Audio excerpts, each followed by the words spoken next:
Hey, hey, hey, what is up? What's happening? I am here with my good buddy, Gary Brecka. How are you, sir? What's going on, man? He is the biohacking biologist and the CEO of Streamline Medical. Streamline right? Wellness. Wellness, Streamline Wellness, not to be associated with Streamline Medical. And this guy is awesome. He is one of the smartest dudes that I know, and I know at least 6 people. And so this guy's amazing. He also works very closely with a rock star, Grant Cardone. You may have heard of him, and I don't know if you saw some of his 10X health stuff that he talks about.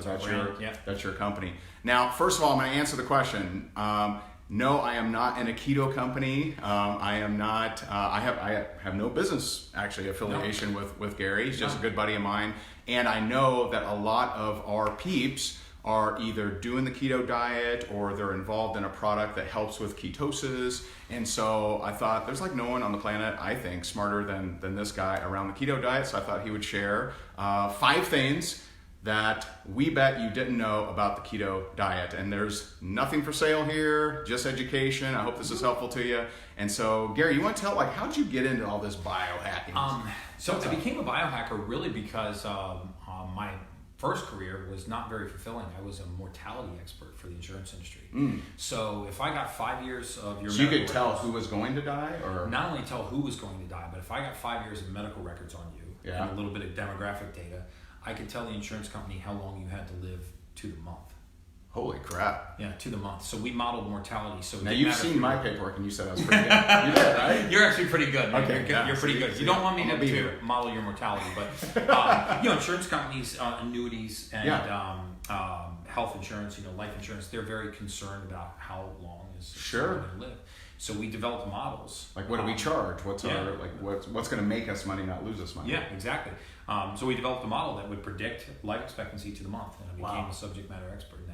Wow. But it was very unfulfilling because that's kind of depressing. Yeah, it really was, because while it was lucrative, it was difficult because we were not allowed to have any contact with the patient. Right. Even if we saw life-threatening drug interactions, you could not contact the patient or the patient's family or the physician. So it was really unfulfilling, and I got to see basic biometric deficiencies. What happened long-term when you had simple nutrient deficiencies, like take cholecalciferol, vitamin D3, for example. Long-term deficiencies in D3 eventually manifest themselves as rheumatoid arthritis. Whoa. So, and you get some of that from sun, or am I? You get all of that from sun. Oh, okay. Yeah, vitamin D is the only vitamin that human beings manufacture. Our bodies don't make vitamins, human beings, with one exception, and that's vitamin D3. We make it from sunlight and cholesterol. It is so important to biometric function that God didn't leave it to chance. Wow. He allowed us to make it on our own. Wow. And so when you're deficient in D3, all sorts of things happen. You can't get into a deep delta wave of sleep. You have poor calcium absorption. You have brain fog. You have a poor response to exercise. And more importantly, as the longer this deficiency goes on, the more it manifests itself as something different. So take, for example, a 60-year-old female that's goes to her primary care doctor and says, hey, I've got stiffness and achiness in my neck, and when I wake up in the morning, I feel like I had a workout the night before when I haven't. Right. I've got, now it hurts to make a fist. And he goes, you know what? You've got rheumatoid arthritis. I'm going to hit you with some high-dose prednisone. I'm going to put you on corticosteroids and knock down this inflammation that you've got going on. When really you don't have rheumatoid arthritis, you have a deficiency in D3. Wow. So what happens is now you start... Which is probably much easier to treat, right? Supplement with it. 5 to 10,000 IUs of D3 daily and 80 micrograms of K2, and you'll never, ever, you'll never have osteoporosis if you're a female. Wow. And you'll never have arterial sclerosis, which is hardening of the arteries because calcium will never deposit into the arterial wall. So now you have, from the time you start corticosteroids until the time that you have a joint replacement, 6 years and 1 day. Wow. So now you're actually pushing. I wonder if has anyone been through this mix? Because I've heard that kind of thing, but I've never heard that exactness. Yeah, no question. Wow. I mean, if you haven't yourself, you probably have a loved one, or everybody's heard of grandma, that falls and breaks her hip. Right. Well, that's actually not how that happens. What happens is her hip breaks, and then she falls. And there's a material difference between falling and breaking a hip, and having a hip break and falling, because it's a sign of how frail the skeletal system is, and it comes from a basic nutrient deficiency. And so my fascination with the human biome obviously began in grad school with getting my second degree in human biology, but it was furthered by actually watching the progression of deterioration in the human biome that led to death, predictable death. Wow. Right? And there were three things that we determined were the greatest impacts on mortality. And those were glycemic control, controlling your blood sugar index over a long period of time, hormonal balance, and nutrient deficiencies. And you wouldn't imagine how many things are centered around hormonal balance. Take a 25, 28, 30-year-old female, for example, and she's physically fit, but for some reason she just cannot seem to lose this little lump of belly fat right below the belly button. It actually goes laterally to the kidneys and then down into the back pockets. That's called the estrogen band. So when estrogen is dominant, meaning it's more than 100 times progesterone, that's where estrogen stores water. It doesn't matter how little you eat, how hard you work out, what kind of diet you're on. So that's something that like less calories isn't going to affect that? Less calories is not going to affect that because it's water storage. Right? It's not actually swollen adipose tissue. It's not swollen fat. It's water storage. And it's very frustrating. You see a lot of women that are actually very physically fit. They have 1 or 2 abs all the way down to the belly button and this little bubble that they can't get rid of. And it's frustrating, but that's because of estrogen dominance. Very easy to solve. But, and I know we can't talk about keto. I know. I feel like we can go like... Not water storage in females, but it's very true. I mean, so hormonal balance regulates those things. Nutrient deficiencies commonly pervert in the human biome into something else. Like lots of people come to see us for energy, right? And so when somebody because there's just low energy. I'm low energy, right? Like I'm exhausted, I'm tired. So if you interpret that, right, when you say, Gary, I have a lot of energy today, physiologically what you're saying to me is, I had a lot of oxygen in my blood today. So energy and oxygen are the same, right? What you perceive as energy is just oxygen in your blood. So the question is, what creates high levels of oxygen in the blood? Adequate levels of red blood cell. So if you came to me and said, Gary, I'm low on energy, I would go all the way. That's the complaint that's up near the leaves of the tree, right? But if you follow that back down into the roots, if you get below the soil, right, it starts with D3, because vitamin D3 is the precursor for something called DHEA, dihydroepiandrosterone. DHEA is the building block for all hormones in the body. If you're deficient in DHEA, you can't build hormones. If you can't build hormones, you have no stimulation to the bone marrow to produce red blood cells. If you're not stimulating the bone marrow to produce red blood cells, then you have an inadequate supply of red blood cells and a fluid inside the cell called hemoglobin. So if you want more energy, you supplement with D3 and potentially with DHEA, and that will increase your testosterone level, which will increase the bone marrow's production of red blood cells, which will increase your oxygen transport, and you'll perceive that as increased energy. More energy. It's in professional sports, there's an illegal practice called blood doping. That's what they stripped 7 Tour de France medals from Lance Armstrong for. And what you do in blood doping is you take your own blood out, 2 pints, put it in a refrigerator, you wait for your body to regenerate that blood, and then right before competition, you take that blood and you put it back in the body. And when you put that back in the body, what are you doing? You're artificially raising your red blood cell count. So your body carries more oxygen and you can compete far beyond your physiological normal. It's called VO2 max. And so when I have someone who's not a professional athlete, we can naturally blood dope you by returning your hormone balance to normal and giving you good, clean, waking energy, not stimulatory energy, not caffeine, ephedrine, good, clean, waking energy by actually restoring hormone balance and elevating your red blood cell count. Awesome. Did I tell you this guy was smart? He's Sorry. smart. He's smart. He's smart. We get on tangents all the time. Yeah. So tell me about, like, we got some people on here. I've seen some names. I was dissatisfied with that career, and so I decided to leave Mortality and take that. Go to Vitality. Go to Vitality. Take that blood chemistry background and use it to effectuate good, healthy biometric function in people. And so I was co-founded Streamline Wellness. And now I think we have our 14th office in 8 states. It's amazing. In various states of operation. Congrats. It's awesome. Grant's a minority partner in our company, and he's also a patient. He texts and talks about it all the time. Because good biometric function is essential no matter what you're trying to do. You and I were talking about it earlier. If you marry passion with good physiology, that's an unbelievable combination. Unstoppable combination. I love it.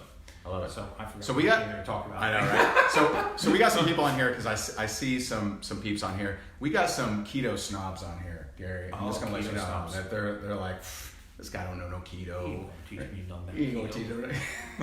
And so, what are some things people don't know about keto? Well, let's start with some easy ones, and then we'll elevate the depth of the ketogenic process. And if you're in like a keto company, or if you represent a product that helps with keto, we're not selling anything keto today, but this is good information that you may want to share. You may want to tell your peeps about, your team about, because this may help them in their understanding of how this stuff works. And maybe we'll pick his brain on some other topics in the future if you guys would like that. Yeah, no question.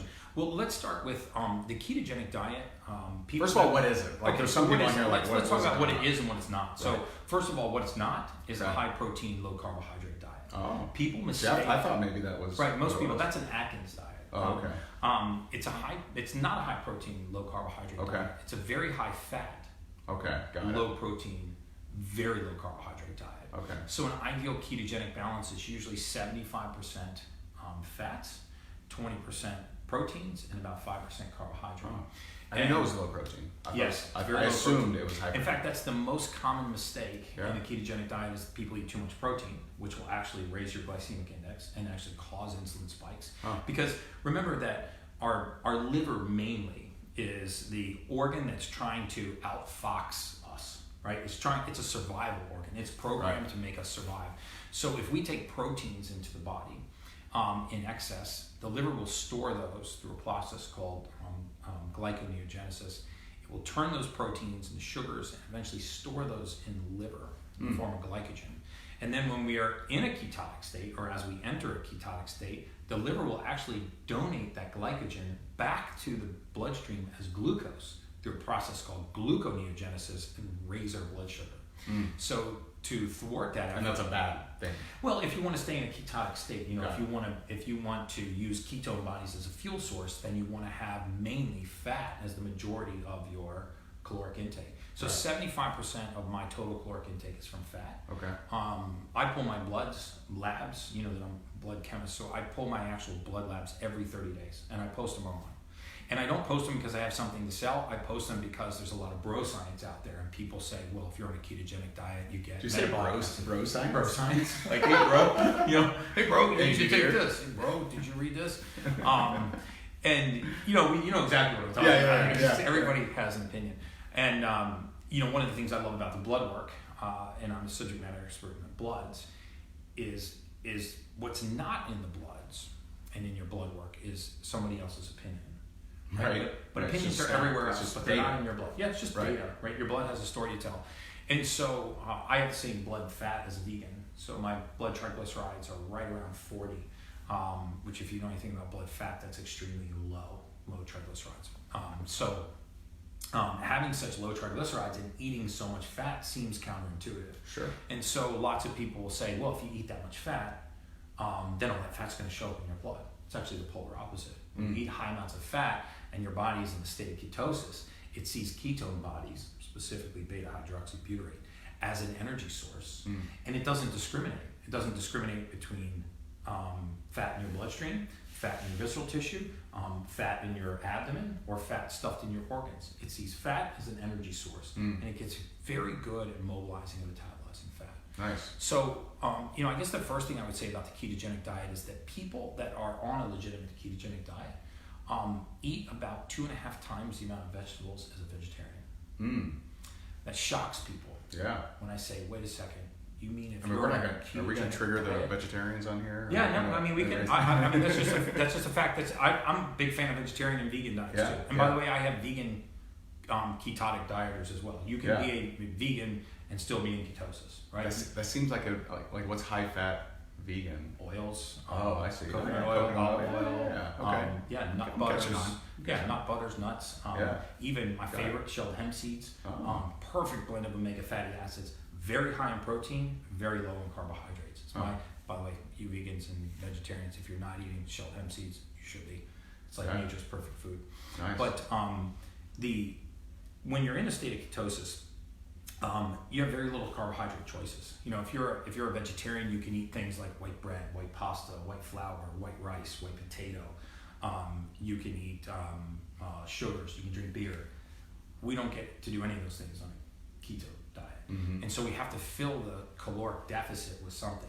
And it's not all just meats and oils. A lot of times we fill that with vegetables. Mm. And so by volume, ketogenic dieters have a tendency to eat about 2.5 times the amount of actual vegetables. True ketogenic dieters than someone that has someone that's on a vegetarian diet. A lot of people don't know that the ketogenic diet is actually a very, very low inflammatory diet. Mm. In fact, it's one of the least inflammatory diets on the planet. Mm. If you have any inflammatory processes going on in the body, ketosis is an excellent state for the body to be in, because it is very, very low inflammation. Mm. As you know, as you may know, sugar and the glycemic index has a tendency to elevate the inflammatory response. Right. And we have this odd theory in medicine, right? In allopathic medicine, that the brain is here and the body's here. And what's going on in the body is not going on in the brain. And what's going on in the brain is not going on in the body. And nothing could be further from the truth. In fact, if you look at all of the emerging science over the last 10 years. Take, for example, dementia and Alzheimer's, mm-hmm. right? The onset of dementia and Alzheimer's is getting younger and younger and younger. Mm. And just about everywhere in the world outside the United States, they have dementia and Alzheimer's, but they don't call it dementia and Alzheimer's. You know what they call it? They call it type 3 diabetes, because that's what it is. Dementia and Alzheimer's is insulin resistance in the brain. Google type 3 diabetes, you'll see exactly what I mean. If you just Google type 3 diabetes, you will see there are more than 300 double-blind, peer-reviewed, clinically backed research studies done right here in America that prove that insulin resistance in the body leads to atherosclerotic plaques in the brain. Wow. They're called amyloid plaques. Wow. Think about this. You know, most of us know that diabetics, for example, they get something called peripheral neuropathy, which is like where the nerves, the myelin sheath of their nerve gets irritated by glucose and by insulin. Mm. And you can think of a nerve as like a copper wire with a rubber sheath, okay? And the rubber sheath is called myelin. And when your insulin levels rise and your glucose levels rise, that myelin starts to erode. When myelin erodes... It becomes more sensitive. Yeah, it becomes very sensitive. You get paresthesia, diabetic neuropathy. You get these paresthesias in your tingling, numbness in your feet. Eventually that nerve backs up. Well, the only way that our brain knows that tissue is there is because the nerve is innervating. And the nerve is telling the brain that tissue's there. So guess what happens when the nerve backs up? The artery backs up. Mm. When the artery backs up... So less circulation. Less circulation, and it can lead to amputations. Wow. Well, in the brain, a much more sensitive process is happening, because in the brain, the nerves actually don't touch. There's a neurosynaptic junction. So let's say over here is your conscious. Okay. Travels down this nerve and reaches this nerve ending. Then it jumps a gap right here. These two don't touch. Mm-hmm. And over here is your memory. So here's your conscious, here's your memory. And the two to connect have to jump this gap. As you become insulin resistant, that gap actually fills with something called amyloid plaques. And the amyloid plaques build up in there. And first it's like, well, you know, I walk from the bedroom to the kitchen and I wonder what the hell I'm doing in the kitchen. Yeah. And then I can't find my keys. And then I park my car in the neighbor's driveway. And then I start to find my phone in the freezer. And it just, it gets worse and worse. Yeah. But think about this. People with early onset Alzheimer's and dementia, contrary to popular belief, they never lose their memory. They lose access to their memory. Wow. There's a big difference. Yeah, because that connection. So now the question is, can we, if by having insulin resistance in the brain, we built up plaques, but by removing the insulin resistance, can we remove the plaques? And the answer is absolutely yes. Wow. Absolutely yes. You can reverse Alzheimer's and dementia with ketogenic dieting, because you will metabolize amyloid plaques right out of the neurosynaptic junction. Wow. That's a fact. This is amazing stuff, huh? This is amazing. I don't know if you knew that one. Yeah, people are like, wow. You know, and one that very, very, very few people know, and it's one of my favorites, is that the ketogenic diet is the most deuterium depleted diet on the planet. And what is deuterium? Well, I try to avoid it. You try to, okay. It's like, it sounds like crypto, like something that kills Superman. It's like, what is deuterium? Deuterium has got me by the neck. So deuterium is when our bodies, every day, the human body, without taking in any fluid, makes 250 to 300 milliliters of water. We actually manufacture our own water. Mm. When we make that water, remember water, the molecular structure of water is H2O, 2 hydrogens, 1 oxygen, okay? So there's 2 types of water. There's heavy water, and there's really, really light water. Well, heavy water has an extra proton on one of the hydrogens. And what does that mean without getting a whole bunch of chemical nonsense that nobody wants to care about? Imagine a big ballroom, okay, of couples perfectly dancing, like in unison to the music. Mm. Well, that's like what's going on inside your cell. When your cellular respiratory process is working, everything's in unison. All these cells are kind of dancing around each other. There's electrons orbiting nucleus, and everybody's getting along. It's like a big ballroom, and nobody's bumping into each other. And then all of a sudden, the doors fling open, and there's like a Tasmanian devil. Deuterium. Yeah, deuterium. It's like your drunken fraternity brother, right? He shows up 3 hours late, and he comes spinning through the dance, and he's knocking couples over and splitting them apart. Well, that's what happens inside the cellular structure to something called the Krebs cycle, an electron transport chain, where cells are trying to make energy. They need good, clean, light water. They need deuterium-depleted water in order to function properly. But because your diet is so pro-inflammatory, you are creating heavy water. Mm. And you are actually making the interior of your cell sick. If you Google deuterium-depleted water, you'll see that it is the mecca. It is not just the fountain of youth. I mean, it has anti-carcinogenic properties. It leads to better cellular respiration, and the whole science of anti-aging is centered. It's gotten down to the cellular level. We're inside the cell now because we've realized that it doesn't matter what you apply to the skin and the face. I mean, it does in the very short term, right? Yeah. Moisturizer matters, that sort of thing. But if you have sick cells, you have sick organs. If you have sick organs, you have a sick biome.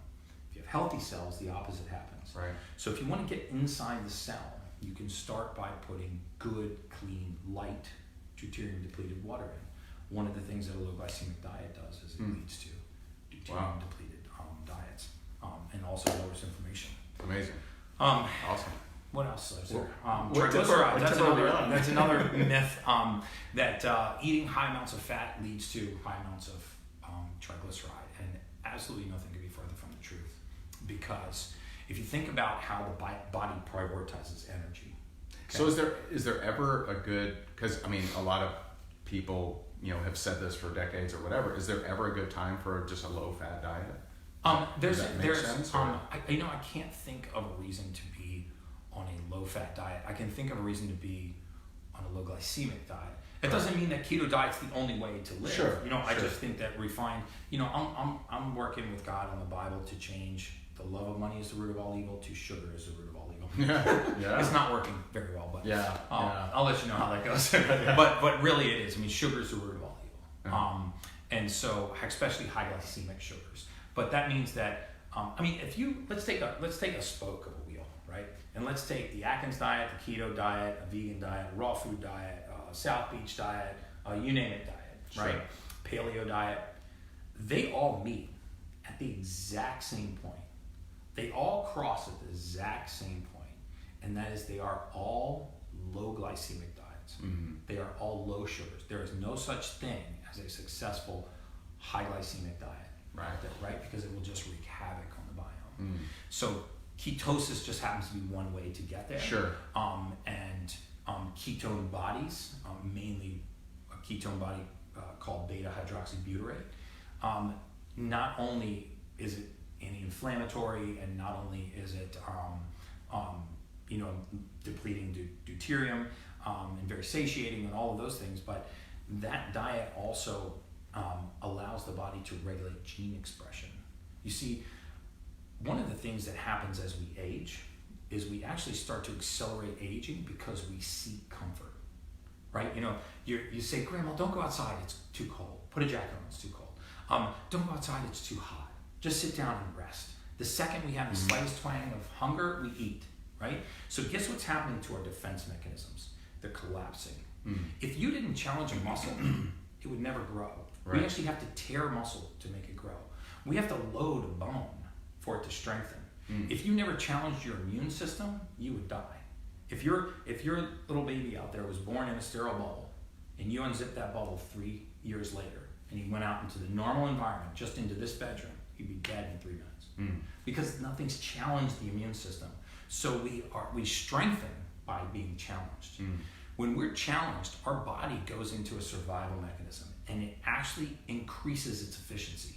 I talk about ways to do this with sauna, with cold shock proteins, heat shock proteins. I talk about these all the time. They're just amazing ways to tap in to biohack your body's own ability to repair itself. Right? You can do 3 hours of liver detoxification, 20 minutes in a sauna above 108 degrees. But back to the ketone bodies. So beta hydroxybutyrate, this ketone body, starts wandering around the bloodstream. Well, what it does is it's signaling hormone, right? It signals your body that we're in a stressful situation, that we're actually in a starvation mode. So what does it do? It improves protein synthesis. It wakes up a series of genes called sirtuins, which are survival genes, right? It can actually lead to thickening of the collagenous layer of the skin. It can lead to increased bone mineral density. It can lead to increased protein synthesis in the muscle. So actually better utilization of protein to repair muscle. It decreases inflammation. It scours the body of free radical oxidation. It's unbelievable what your body can do when it's pushed, when it goes into a survival mode. Right? I mean, you hear people have superhuman strength. You hear people the mom lifting the helicopter. Yeah, the mom lifting a helicopter. Or there was a story about an 11-year-old kid that turned over a 2,000-pound steel dumpster. I mean, very real stories of what the body can do when it's really, really challenged. Or my bench earlier today. Or your bench. It was like incredible. I mean, people are like, wow. Strong. So, I mean, the cool thing is that, so they regulate gene expression. So now you're actually regulating your survival instincts, right? And, we have all of these funny, wives' tales that we've adopted to deal with our lack of knowledge of the human biome, right? Like when I was growing up, my mom used to always say, don't go outside, you'll catch a cold. When it's cold, I would go out there and actually catch it. Right? I mean, there's no such thing as catching a cold. The reason why we associate cold weather with the flu is because trust me, it is way more dangerous for you to walk outside your door right here with your shirt off in the summertime than it is for you to walk out the door in Michigan at 12 degrees below zero in the wintertime. There are much less bacteria outside at minus 12 degrees than there are outside your window right now. So why do we say catch a cold? Well, because when it gets cold, we layer up. When we layer up, we get less sun. When we get less sun, our D3 plummets. When our D3 plummets, our immune system is compromised. And that distance between... So the temperature is the lack of sun. The temperature is the lack of sun. You get about 25,000 IUs of vitamin D3 daily just by going back and forth to your car, going out to check the mail, going to take your trash out. If you're in a cold, dark climate, you don't get that. And that's why we associate cold weather with the flu. In fact, if you superimposed a charted disease of influenza, the incidence of influenza and temperature, they're superimposable, right? Because as we get less sun, we actually weaken the immune system. So, back to Keto. Yeah, 5 tips to Keto diet. So gene expression. The other one I was talking about was low in triglycerides. So triglycerides are blood fat. So, like I say, I love the blood. We look at cholesterol, we look at triglycerides. There's so many misnomers about what leads to cardiovascular disease. We've been sold all of these myths. And one of the big ones is that high LDL cholesterol leads to cardiovascular disease. There's exactly zero causal link between high LDL cholesterol and cardiovascular disease. So you're saying high LDL is not bad? I'm saying high LDL is not only not bad, high LDL cholesterol on its own is a marker for longevity. Because they call it bad cholesterol. They call it HDL bad good, yeah, they say LDL bad. LDL is low density lipoprotein. They call it lethal, right? It's only lethal in the presence of high triglyceride. So high LDL on its own is a marker for longevity. High LDL with high triglyceride is a marker for cardiovascular disease. That's nasty. So how do we lower triglycerides and raise LDL cholesterol? Well, if you know how cholesterol is structured, there's 2 types of LDL cholesterol. There's a little tiny one called a beta lipoprotein, and there's a big fat one called an alpha lipoprotein. So let's say that we took a bucket, right?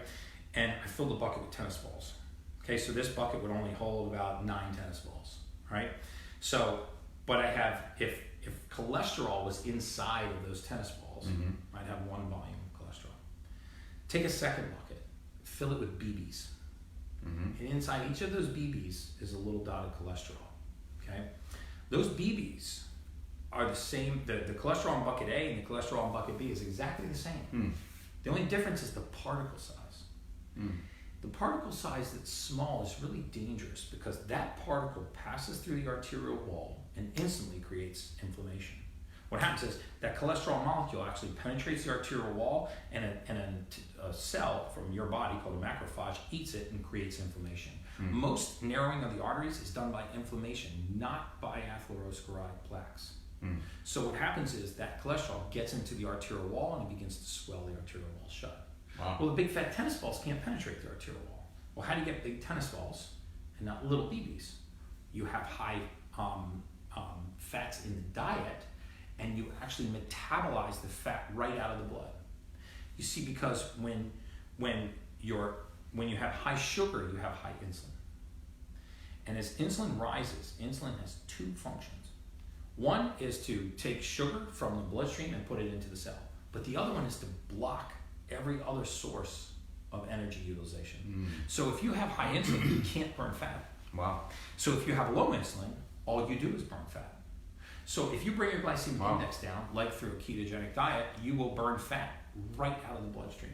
Your body doesn't discriminate. It eats fat in the blood, it eats fat in the visceral tissue, it eats fat in the abdomen, it eats fat from everywhere. Awesome. So you end up eating high fat and having the lowest amount of blood fat. That's where I was going with that. I went off on a tangent. Amazing stuff. So is that did we get? I think we hit 5. Did we hit our 5? I think we hit 5. Did we hit our 5? Yeah. Is he amazing or what? I mean, seriously, not just the knowledge, but the ability to use analogies, ability, little BB, big BB. Right? Yeah, big BB. Or some tennis balls. Do some tennis balls. But this guy's amazing, and I really appreciate you. Thanks so much, man. Hey, thanks for having me. Let us know if you want me to have this genius biohacker dude on some more. He's just down the road from me, and just really appreciate you. And just a reminder, we are 4 weeks away from Rank Makers Live, our social media super summit. I hope you see you there in Orlando in October. Let's rock and roll. Drop a comment, give this guy some love, and if you're in any kind of keto thing or whatever, feel free to share this if you would like. I appreciate you. Thanks for tuning in. Bye for now. Thank you, guys. Give this guy's amazing.